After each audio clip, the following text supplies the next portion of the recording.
Good afternoon, everyone. Before I begin this afternoon, I would like to thank the ESRC Festival of Social Sciences and Karen Reid at Ulster University especially for supporting me to take part in this wonderful celebration of social sciences. If you have any questions or comments throughout the event today, please write them in the chat box below and I'll do my best to answer them as we go along. Thank you.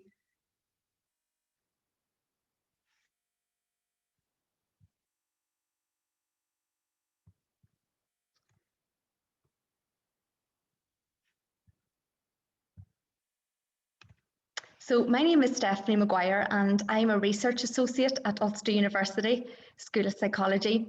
And today I will be sharing with you some of the findings of my doctorate research, which I completed at Queen's University Belfast in 2020.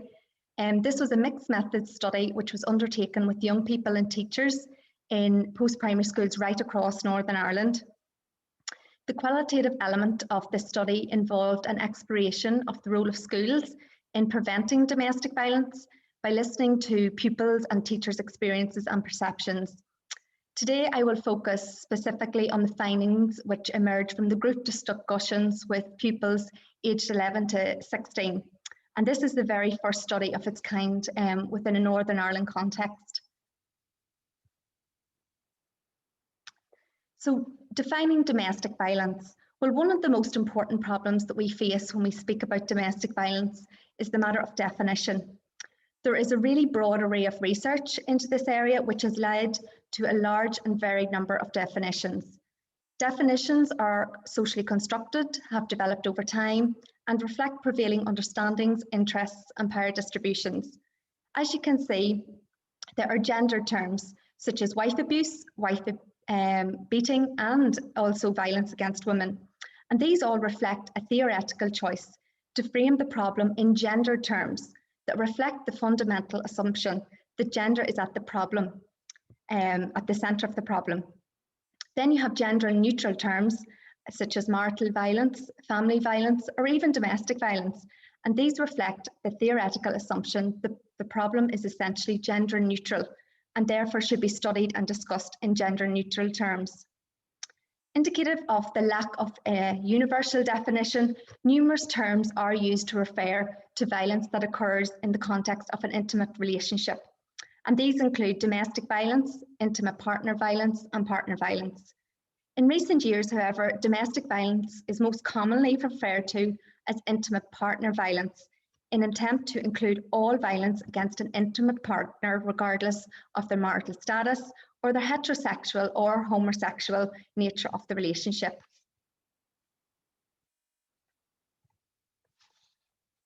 Across the UK, the official definition of domestic violence is different in the separate government strategies of the four countries. Now, recently enough, I suppose, in September 2012, it was announced that the UK government definition of domestic violence would be widened to include those aged 16 to 17, and the wording changed to reflect coercive control.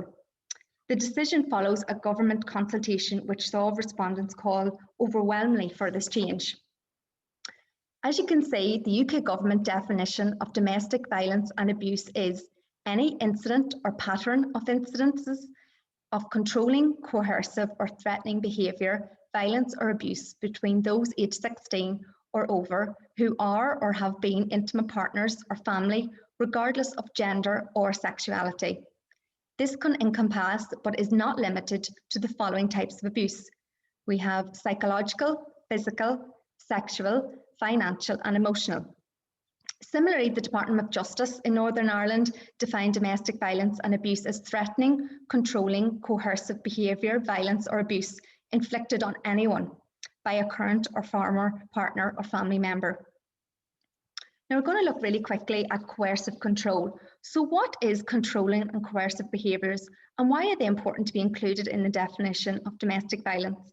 Well, controlling behaviour is a range of acts designed to make a person subordinate and or dependent by isolating them from sources of support, exploiting their resources and capacities for personal gain, depriving them of their means needed for independence, resistance and escape, and regulating their everyday behaviour.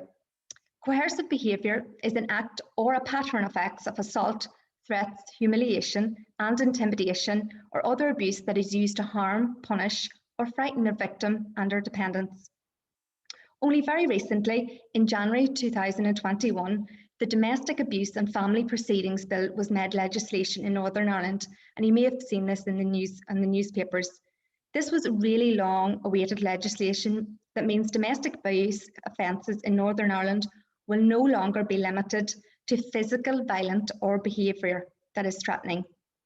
Coercive control has become an offence in Northern Ireland for the very first time, with convictions for the more serious offences carrying a penalty of up to 14 years in prison. This bill captures patterns of psychological, emotional, or financial abusive behaviour, which is controlling and coercive in nature against a partner, former partner, or a close family member.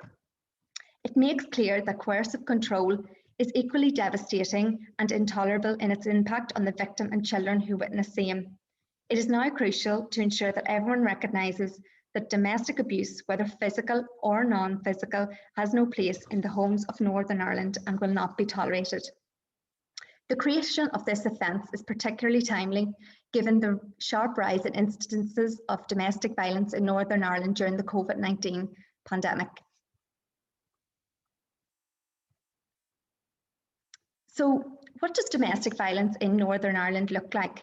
Well, like all other countries across the globe, domestic violence is a major social and public health problem in Northern Ireland. The lead voluntary organisation in Northern Ireland addressing domestic and sexual violence and providing services for women and children is Women's Aid. Women's Aid define domestic violence as the intentional and persistent physical or emotional abuse of a woman or of a woman and her children in a way that causes pain, distress, or injury. Domestic violence can happen regardless of age, gender, social class, ethnicity, disability, or lifestyle. The terms intentional and persistent emphasise that domestic violence is not a one-off or spontaneous occurrence. Rather, it is inflicted deliberately and is ongoing, may it be physical and or non-physical. You also can see that the word woman has been included in Women's Aid definition, and it reflects the gendered nature of domestic violence, as it mainly affects females and to a much lesser extent males. Women's Aid Northern Ireland, in their annual report, outline many important statistics in relation to domestic violence crime and their support services. For instance, they report that the PSNI responded to a domestic incident every 17 minutes of every day. And that may be very hard for someone to believe. 561 women and 361 children stayed in refuge. 276 women couldn't access refuge at all, as it was full. This indicates the need for funding to provide vital services, such as safe homes for women and children affected by domestic violence. In fact, 2 women were murdered, and this indicates the seriousness of the problem of domestic violence in Northern Ireland. Among the most reliable sources of statistical information on domestic violence instances in Northern Ireland today are the annual reports of the PSNI, and they began recording in 2004 and 2005. At the end of the summer, the PSNI revealed its records for domestic violence incidents and crimes for the year to June 30th. A total of 32,127 incidences were recorded, and this is up to 1.8% on the previous year, and the highest 12-month figure since the records began in 2004 and 2005, accounting to 88 incidences per day. Since 2004-2005, there has been a general increase in levels of domestic abuse incidents and crimes recorded by the police, with incident levels in 2020-2021 being 1.5 times higher than those at the start of the series, and crime levels nearly twice as high. So domestic violence in Northern Ireland is breaking records. COVID-19 and lockdown has played a part, as of efforts to see more victims come forward. But the bottom line is domestic violence is rampant. In fact, the official statistics do not accurately reflect the magnitude of the problem within Northern Ireland, as it is estimated that many people do not report episodes of domestic violence to the police. For example, the Northern Ireland Crime Survey found that the police in Northern Ireland were only made aware of around 1/3 of all worst cases of domestic violence, meaning that they were unaware of the experience of 7 in 10 victims. Despite the increase in numbers of domestic violence cases reported, underreporting continues to be a significant problem. Therefore, we can all predict that the numbers to be much higher than what is on record by the PSNI or Women's Aid. So, it is important to prevent domestic violence, and there are many sectors that can influence the high likelihood of violence. A life free of violence is a basic human right, one that every woman, man, and child deserves. No country, no city, no community is immune to domestic violence, but neither are we powerless against it. Encouragingly, the truth of the matter is domestic violence is preventable. It has been widely acknowledged that the prevention of domestic violence necessitates the participation of multiple sectors, such as health and public health, social services, the Department of Justice, and this includes the police, education, economic development, housing, businesses, civil society organisations, and executive and legislative branches of government. Collectively, all of these sectors can make a real difference in preventing domestic violence by impacting the various contexts and underlying risks that contribute to partner violence. Money and violence prevention efforts put in early can change young people's personal and relationship trajectories, as well as save much greater expenses and trauma in later life. Investing in this early prevention, therefore, can have significant financial benefit, as well as improve the quality of life for all. So why should we really focus on young people to prevent domestic violence? Well, domestic violence, in fact, is not a problem unique to adulthood, as it is often perceived. Rather, domestic violence in young people's intimate relationships is an important social and public health problem across the globe.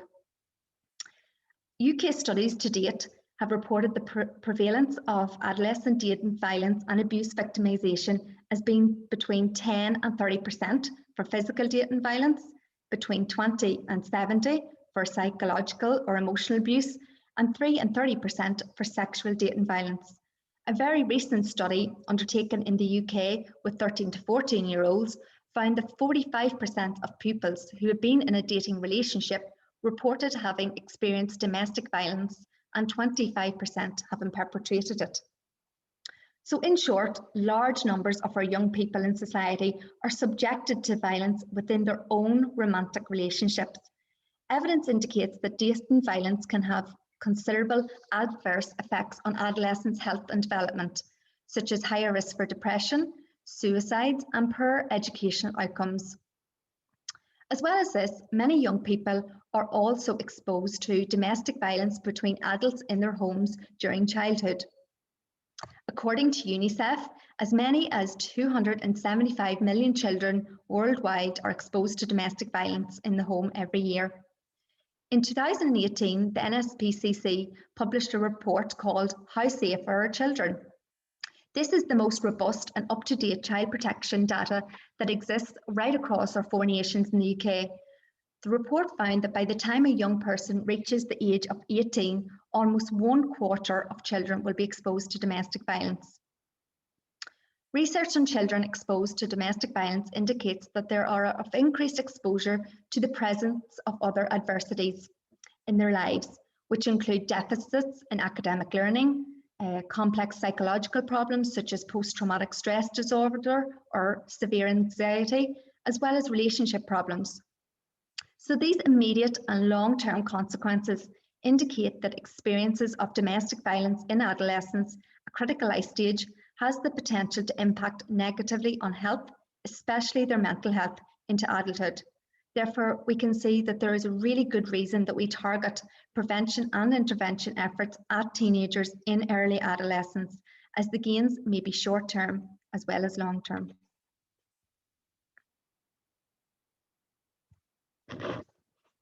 So why should we focus on school settings, and why or how are schools an important place for tackling domestic violence?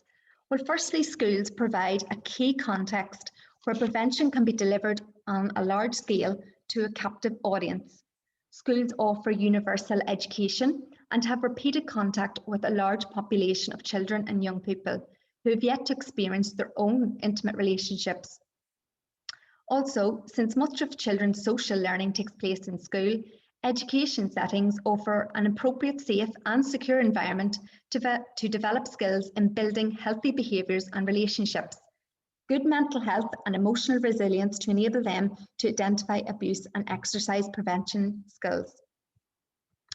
So what does domestic violence education look like across the UK? Well, in Northern Ireland, since the revised Northern Ireland curriculum in 2007, relationships and sex education, known as RSE, has been statutory for both primary and post-primary pupils to be taught within the personal development area of learning. In England, following the passing of the Child and Social Work Act in 2017, RSE became statutory in all secondary schools in England, and relationships became statutory in all primary schools in England from September 2020. In Scotland, relationships and sex education is taught through relationships, sexual health and parenthood education. However, it is not compulsory in Scotland. In Wales, the relationships and sex education will become a statutory part of the new curriculum, which is being developed and due to be in place across Wales by 2020. So I'm going to look now at my doctorate study that looks at domestic violence research in the context of education.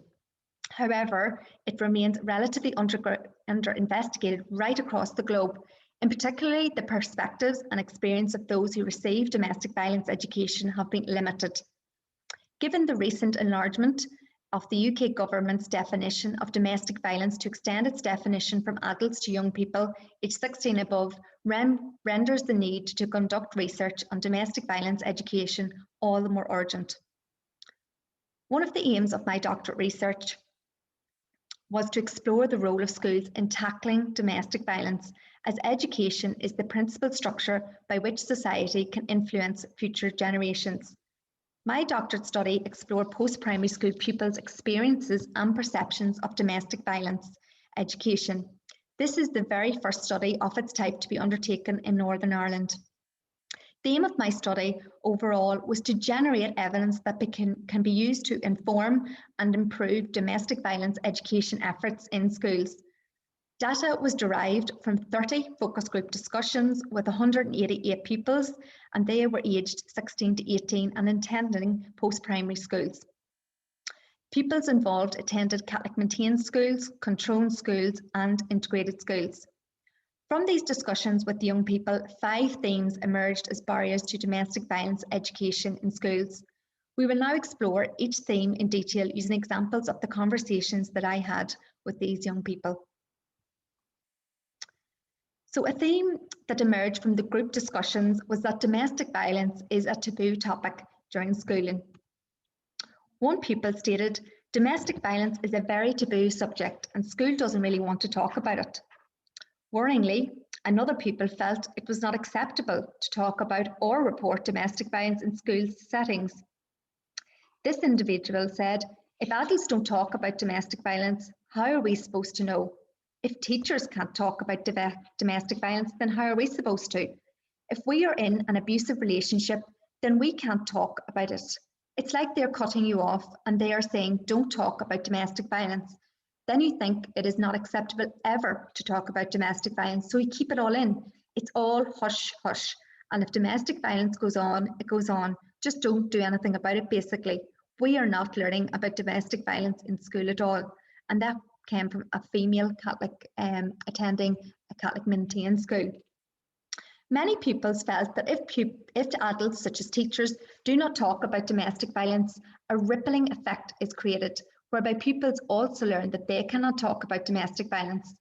This in turn produces a type of culture of silence in schools, as talking about domestic violence is considered unacceptable, And this is an obstacle to disclosures and help-seeking behaviours, particularly within school settings. For example, one pupil stated, "At the moment, if you're experiencing domestic violence, you wouldn't think to go to school for help. But if schools talked about domestic violence more, then you would feel like you could." And that came from a male in a controlled school. Overall, these experiences expressed by pupils in relation to the topic of domestic violence in schools are a concern. There appears to be a lack of domestic violence teaching and learning, conversations, awareness, and supports in schools to encourage pupils to disclose domestic violence and confirm that domestic violence is not acceptable and will not be tolerated. Rather, there appears to be a hush-hush culture, as one pupil outlined, and this may hinder help-seeking behaviours. This is even more concerning given that many pupils may be experiencing violence in their own intimate partner relationships and are living with domestic violence in their homes. Furthermore, provided that the Council for Curriculum Examinations and Assessment, called CCA, confirms that schools, a universal service to which all children have access, are in a unique position to recognise and respond to child protection and safeguarding concerns. This taboo in schools, as highlighted by pupils, is somewhat problematic. Another theme that emerged from the qualitative interviews is the absence of domestic violence teaching and learning during schooling. For example, many schools are doing nothing at all. One pupil from a Catholic maintained school says, "In school, domestic violence isn't really talked about.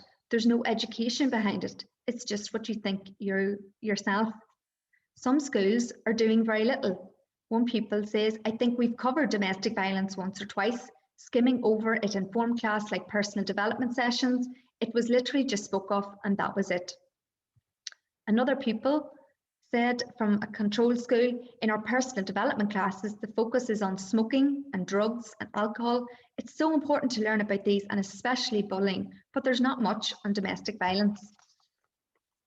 Other schools rely on external agencies to provide an education on domestic violence. One pupil from an integrated school said, "I think maybe 2 years ago, I think there was a women's group. They came in and talked to our year. Women's Aid, I think. Domestic violence was a topic. It was good, but it was only one day. You could forget something. Things change as well." Even a few pupils felt that teachers perceived domestic violence education as a quick tick box exercise, with a pupil from an integrated school saying, "Teachers just try to get it over and done with so they can say they have done it essentially." There was general consensus from the pupils I spoke to that domestic violence education should be delivered on an ongoing basis and updated regularly for the retention of up-to-date knowledge on domestic violence. Although the Department of Health, Social Services and Public Safety states that through the delivery of RSE, young people can explore sensitive issues such as domestic violence and sexual abuse in an age-appropriate way and develop appropriate behaviour to protect themselves, the findings of my study, unfortunately, indicate that domestic violence has been taught on a patchy and inconsistent basis in Northern Ireland. It was rare for pupils to receive regular exposure to domestic violence education across their school careers.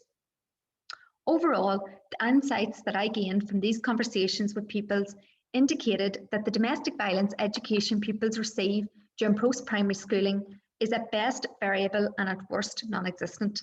There appears to be a real lack of domestic violence education in schools, as most pupils failed to receive ongoing explicit teaching and learning about domestic violence.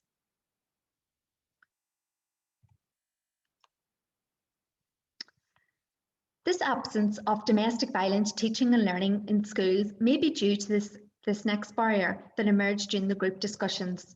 Pupils felt there was a lack of education on domestic violence in schools due to teachers not having the appropriate skills and training to incorporate domestic violence teaching and learning into the curriculum.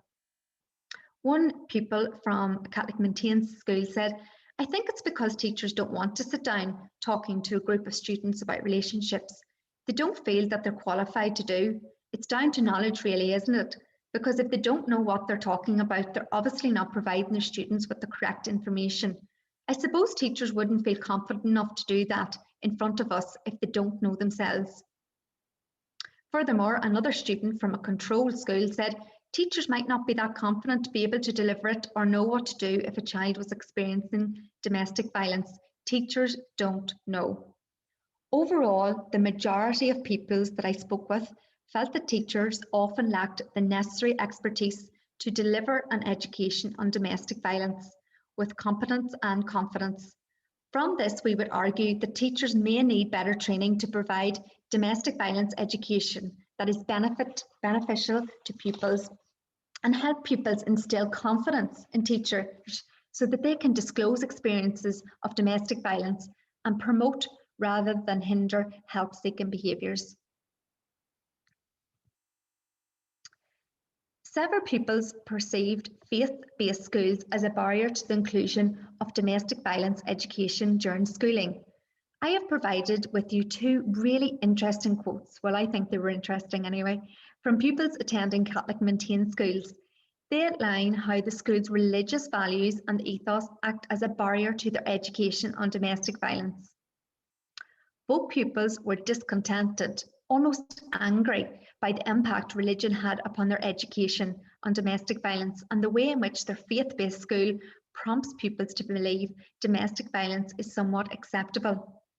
If we focus on the second quote, this made people give an example as to how he felt Catholic beliefs and practices challenged teaching and learning about domestic violence in a Catholic school. And he states, if you're gay and you're in a domestic violence relationship, teachers would just say, that doesn't happen, we're Catholic. Because with the Catholic Church and marriage and the problems of domestic violence, you'll be going against what they believe in. They won't tell you to leave your partner because you don't leave your partner because marriage is for life in the Catholic Church. It's really stopping us from getting the sort of education about real life things that we actually need as teenagers. I get that religion is really important, but it shouldn't affect education and same-sex marriages and what to do in the case of a relationship. The church and the school saying we're not going to educate you on domestic violence is sort of saying they support it. This pupil perceived religion as important, as you can see. However, he did feel that schools' religious values and beliefs restrict and deprive pupils from receiving a valuable, relevant education about important social issues such as domestic violence. Omitting domestic violence teaching and learning led this individual to believe that domestic violence is supported by school rather than opposed. This is really problematic, as this belief may be a potential barrier to help seeking and help receiving behaviours, or at its worst, encourage or normalise domestic violence in schools and our society. From this finding, it is really important for Catholic maintained schools to acknowledge that domestic violence as an issue that can affect anyone, and it is not acceptable in the name of any faith. Schools need to be that voice that confirms that domestic violence is not acceptable, and together empower pupils to build a culture where domestic violence is not tolerated or ignored.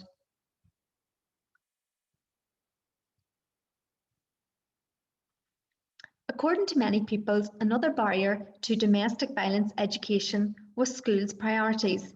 They felt that schools considered academic achievement as more important than pupil well-being. Some pupils felt the lack of education on domestic violence was a result of the school's focus on attaining high-achieving results rather than teaching and learning about social issues which may affect pupils' safety and well-being. For example, one pupil from Catholic maintained school said, I think domestic violence is not taught in schools because schools think about what will benefit you for getting a job. They don't teach you anything about how to manage or cope with the difficult life situations like domestic violence. Similarly, a female from a controlled school said, at the end of the day, we come out of secondary school learning how to do this, that and the other in order to live and get a 9 AM to 5 PM job and work and support our families, but we won't know how to have a healthy family and a healthy relationship without learning the basic knowledge of domestic violence. A number of pupils acknowledged that some schools invite external agencies such as Women's Aid to deliver one-off programmes to pupils on social issues. Given the constant academic focus in schools, these young people perceive these add-on isolated programs as a free lesson rather than taken seriously or perceived as beneficial. Young people believe that schools' academic focus meant less effort and less time was put into educating pupils about social issues such as domestic violence. One pupil said, "In the school, it's only academic that they focus on, and then they have the occasional person who comes in. You see it as a free lesson. You don't see it as you're going to learn. You're just happy days, no work that lesson, rather than, oh, this seems important." These experiences expressed by pupils are really concerning, given that schools are expected to be a central agent for meeting both the academic and wellbeing needs of all children and young people internationally. So to facilitate the role of educating and preventing domestic violence, by seeking pupils' experiences and perspectives, several important lessons for the development of domestic violence education have been identified. Domestic violence education in many post-primary schools has tended to be ad hoc and on a one-off basis with really basic content. It seems that the lack of teaching and learning on domestic violence in schools may prohibit help-seeking and help-receiving behaviours.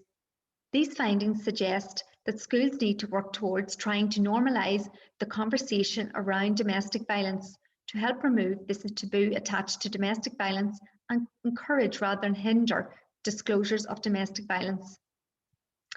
In particular, CMS schools, through their Catholic ethos and lack of domestic violence teaching and learning, has prompted some pupils to believe domestic violence is acceptable and somewhat supported.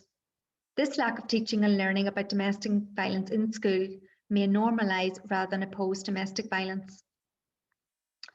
One particularly urgently needed step is the substantially increased provision of opportunities for young people to have explicit domestic violence education during schooling.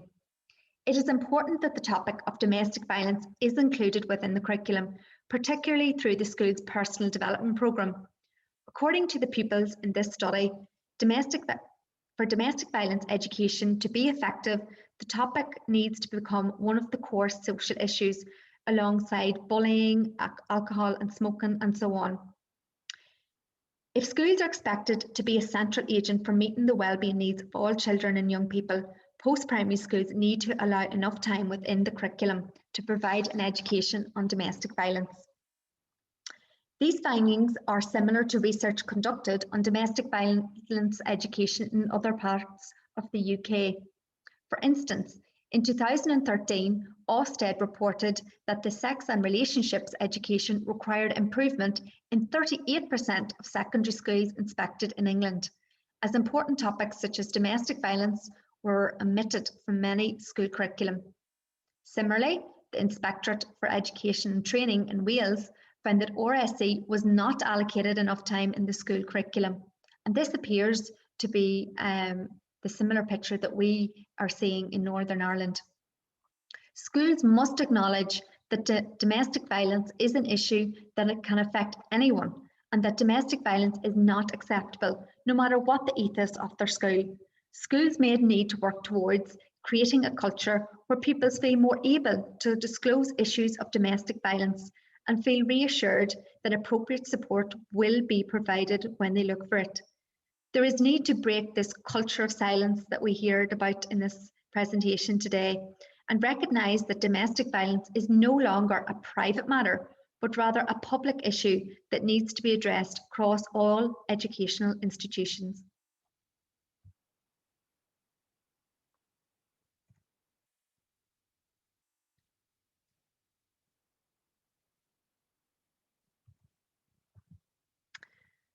Many pupils in this study felt the lack of domestic violence education was a result of teachers not having the appropriate skills and training to incorporate domestic violence teaching and learning into the curriculum. Therefore, we propose greater investment into teacher training and development may be needed, as teachers need to be equipped with the relevant knowledge about domestic violence to provide pupils with accurate information confidently and clearly. These findings indicate that improved preparation into national curriculum and teacher training may be required to locate domestic violence more centrally into the education agenda. Schools' priority for pupils to produce high academic results was considered a barrier to domestic violence education. Pupils in this study felt that schools focus too much on academic results, and as a consequence, young people's well-being gets left behind. Although schools are under pressure to produce high academic outcomes and place highly on school league tables, this does not mean that pupil well-being should be undermined. Well-being and healthy relationships are the foundations of learning. The immediate and long-term costs of domestic violence can be high, affecting children's education as well as having long-term developmental consequences. Unless schools address social issues such as domestic violence, then the ability of their pupils to succeed academically may be undermined. Where teacher performativity and student outcome measures in the form of examination results are at variance with the more holistic nurturing of students, efforts to support those impacted by domestic violence could be hampered and diminished. Therefore, there may need a rebalancing of the education system whereby schools do not give preference to academic outcomes at the expense of student well-being and personal development. If schools are expected to be a central agent for meeting the pastoral needs of all children and young people, post-primary schools should allow enough time within the curriculum to provide domestic violence teaching and learning. The education budget should consider allocating greater funds to enable schools to meet the pastoral needs of all pupils. Schools cannot afford not to teach about domestic violence, especially when there is a strong likelihood that a number of pupils will be witnessing domestic violence at home and/or experiencing domestic violence in their own intimate relationships. Therefore, in summary, if schools are to facilitate education role in tackling domestic violence, the barriers identified by pupils in this study need to be taken into consideration and are addressed at some point. Thank you everybody for listening. That's the end of my presentation today. If you have any further questions or comments, you can write them in the box below, or you can contact me via email or on Twitter. Thank you.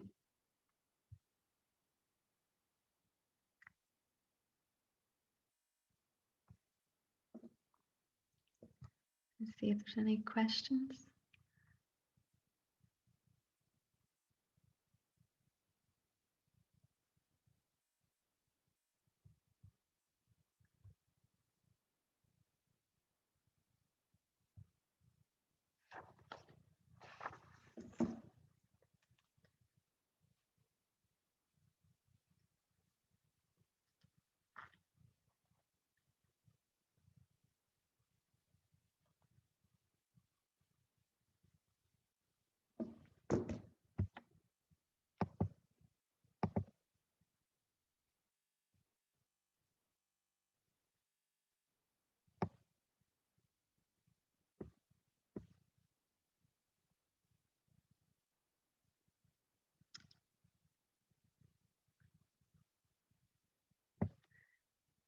Okay, I think I have a question.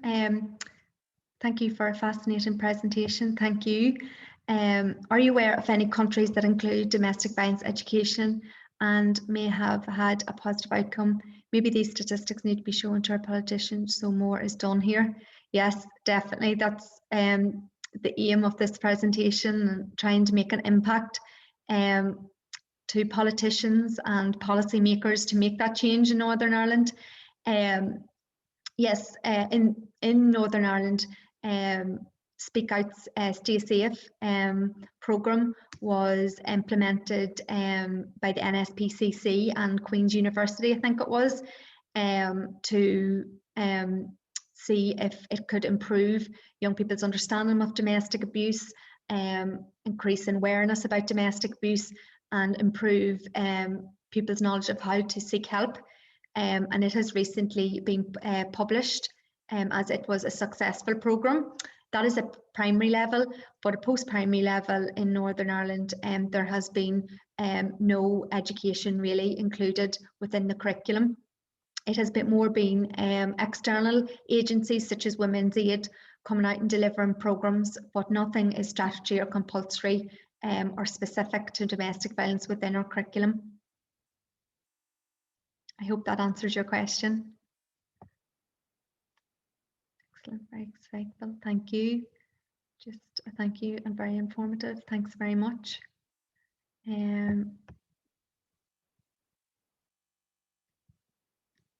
Important, so Simon Burke, important presentation, applicability to post-secondary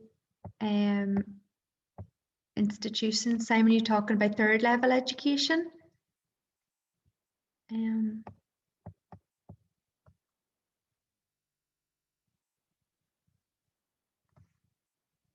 Yeah, so at university level, as far as I'm aware, Simon, there are no programs within university. You know, I suppose for prevention purposes, we have started to try and look at primary and post-primary level. And even this is a real struggle to get included within the curriculum. I suppose at third level education, you would more be looking at intervention strategies, as at that point, a lot of young people have been in a relationship or are in relationships. So I think at third level education, they're focusing on counselling at universities, and they are carrying out some research to find out about what domestic abuse, sexual abuse is going on. And there has been an increase in that type of research. But in terms of programs in preventing domestic violence at third level education, as far as I'm aware, are non-existent, unfortunately. But absolutely, this is something that should be included at every stage, every life stage, as it can only benefit people. And given the statistics that we have here in Northern Ireland and right across the UK, I'm so surprised that it's going unnoticed, to be honest. I hope that answers your question, Simon, and thank you.